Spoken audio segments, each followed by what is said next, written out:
There has been a lot of talk about operators, members of special forces who stand out for their outstanding skills, men capable of being in the worst parts of the country.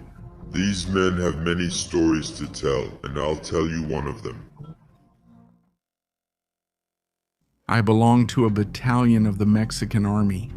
This story happened when I had only been enlisted for a few months. I had to do patrol duty in the north of the country. That day, everything was going relatively normal. I was assigned to sit in the back of the rapid response vehicle, sitting alert.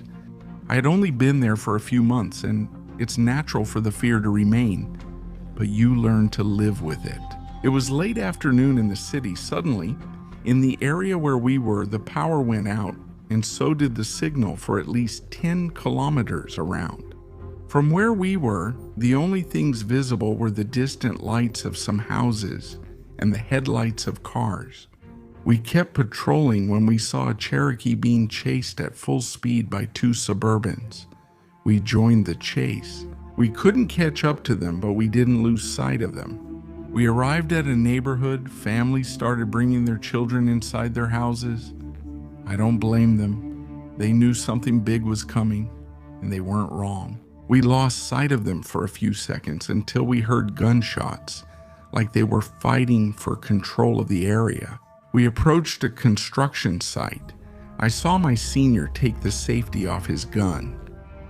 We were moving forward in formation, and then I saw them, men wearing the same pixelated uniform as ours, but with different gear. Some of them had long hair.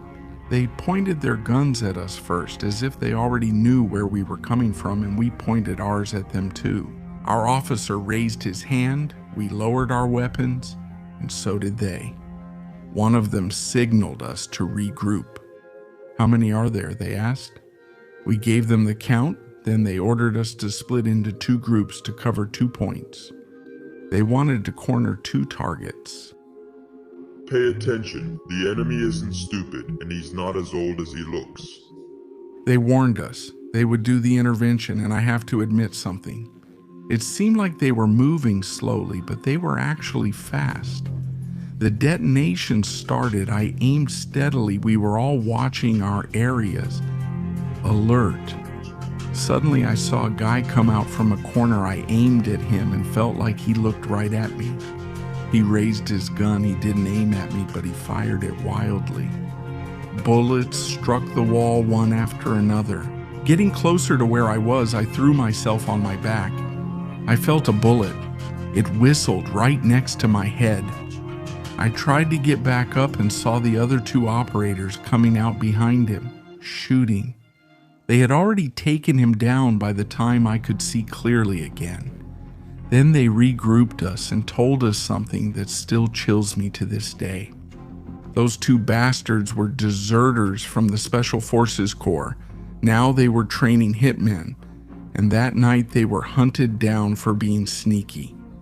Sometime later, someone asked the officer how he knew them, and he admitted that he had studied with one of them at the heroic military college. Those guys belonged to the Special Reaction Force.